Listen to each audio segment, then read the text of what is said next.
Atos 13.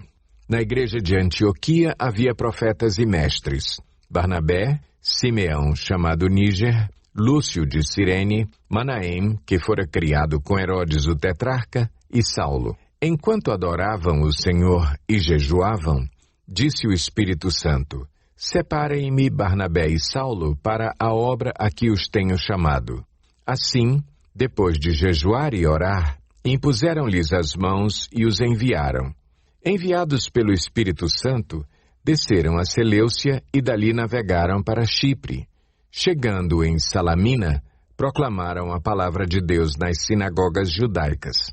João estava com eles como auxiliar. Viajaram por toda a ilha, até que chegaram a Pafos. Ali encontraram um judeu chamado Bar-Jesus, que praticava magia e era falso profeta. Ele era assessor do procônsul Sérgio Paulo. O procônsul, sendo homem culto, mandou chamar Barnabé e Saulo, porque queria ouvir a palavra de Deus. Mas Elimas, o mágico, esse é o significado do seu nome, opôs-se a eles e tentava desviar da fé o procônsul.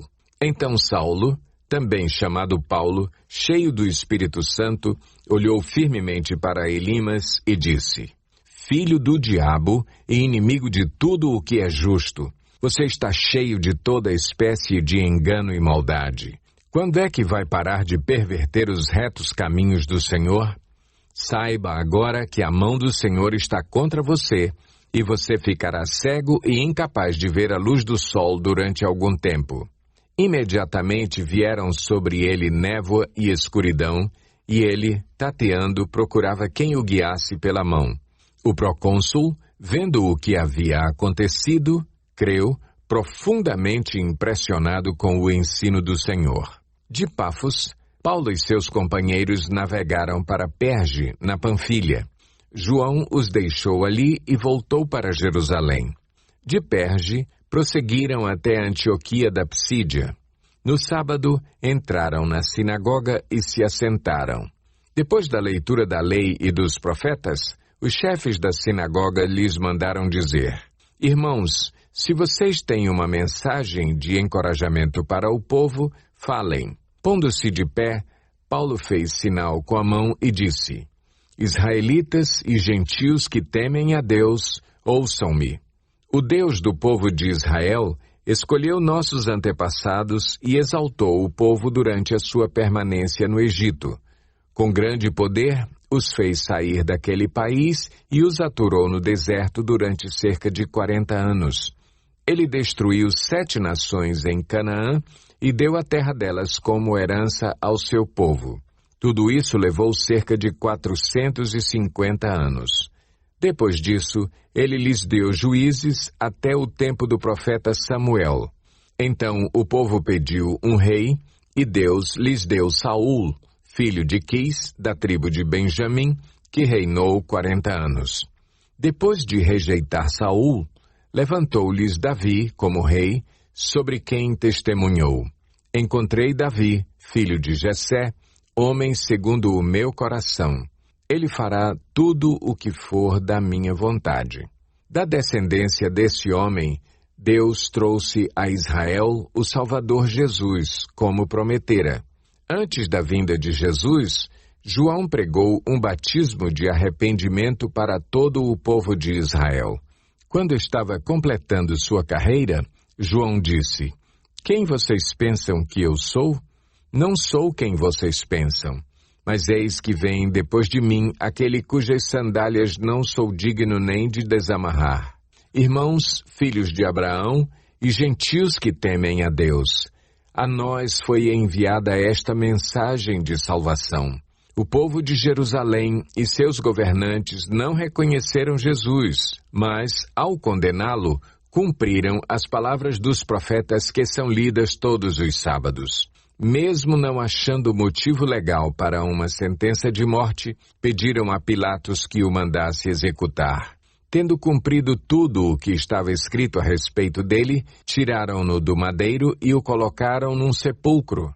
Mas Deus o ressuscitou dos mortos, e, por muitos dias, foi visto por aqueles que tinham ido com ele da Galiléia para Jerusalém. Eles agora são testemunhas dele para o povo. Nós lhes anunciamos as boas novas.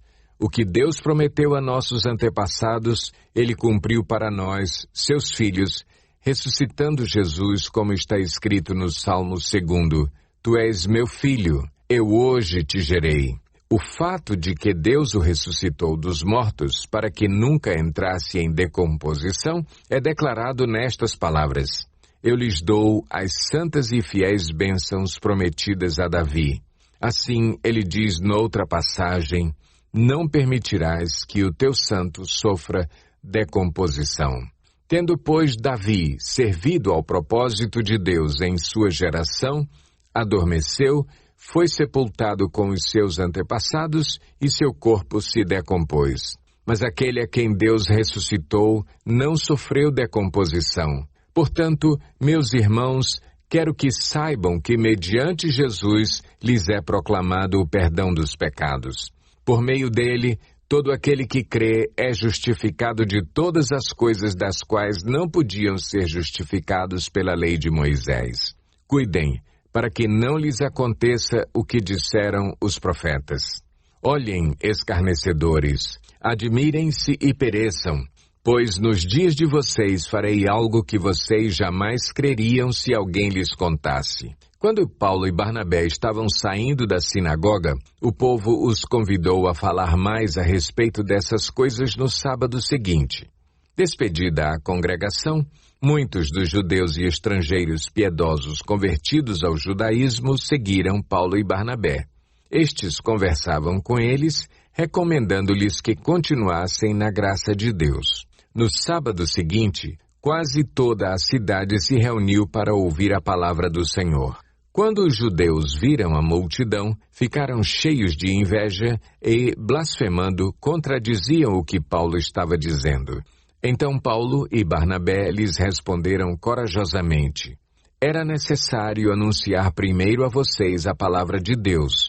Uma vez que a rejeitam e não se julgam dignos da vida eterna, agora nos voltamos para os gentios, pois assim o Senhor nos ordenou. Eu fiz de você luz para os gentios, para que você leve a salvação até aos confins da terra.